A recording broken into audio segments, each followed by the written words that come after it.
தங்கம், வெள்ளி, பணம் இந்த மூணும் சேர்ந்து குறைந்தபட்ச அளவாகிய வெள்ளியுடைய 612 கிராம் வெள்ளியுடைய மதிப்பளவிற்கு ஒருத்தர் இருக்கு. தங்கத்துல கொஞ்சம் தான் இருக்குது, வெள்ளியில கொஞ்சம் தான் இருக்குது, பணம் கொஞ்சம் இருக்குது. இதை மூணையும் சேர்த்தோம் அப்படின்னா குறைஞ்சபட்ச அளவாகிய 612 கிராம் வெள்ளியுடைய மதிப்பளவிற்கு அதனுடைய ரேட், அதனுடைய தொகை இருக்கும் என்று சொன்னால் அவர்கள் மீதும் குர்பானி கடமையாக ஆகக்கூடியதாக இருக்கு. அதே மாதிரி இதே 612 கிராம் வெள்ளியுடைய மதிப்பளவிற்கான வியாபார சரக்குகள் யார்கிட்ட இருக்கோ அவர்கள் மீதும் கடமையாகக்கூடியதாக இருக்கு.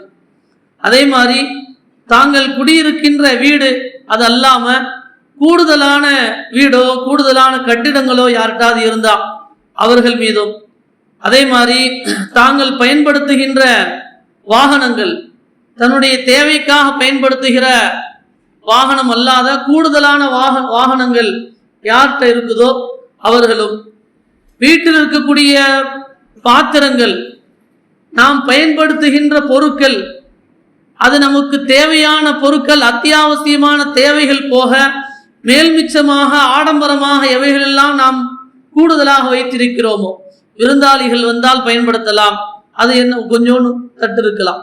அதை தாண்டிய கூடுதலான சாமான்கள், ஷோகேஸ்கள் என்ன செய்யப்பட்டிருக்கு, அதிகப்படியான வீடுகளில் வைக்கப்பட்டிருக்கு. விலை உயர்ந்த பொருட்கள் எல்லாம் வாங்கி வைக்கப்பட்டிருக்கிறது.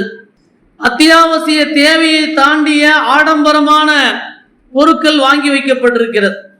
டிவி போன்ற அந்த சாதனங்கள் கூட அத்தியாவசிய தேவையில் உள்ள வராது, அது ஆடம்பரத்தில் வரக்கூடியதாக இருக்கு. அத்தியாவசியம்னா ஒரு சிறிய அளவில் இருக்கலாம், சிறிய தொகையில் இருக்கலாம். பல ஆயிரக்கணக்கான லட்சக்கணக்கான ரூபாய் மதிப்புள்ள பொருட்களை வாங்கி பயன்படுத்துகிறார் என்று சொன்னால் அது தேவையை தாண்டி ஆடம்பரமான பொருள்.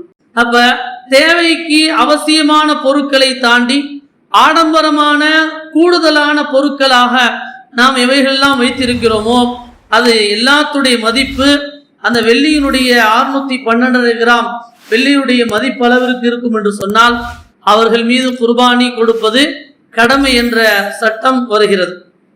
அவர்கள் எல்லாம் குர்பானி கொடுப்பதற்கு தகுதியானவர்களாக இருந்து கொண்டிருக்கிறார்கள்.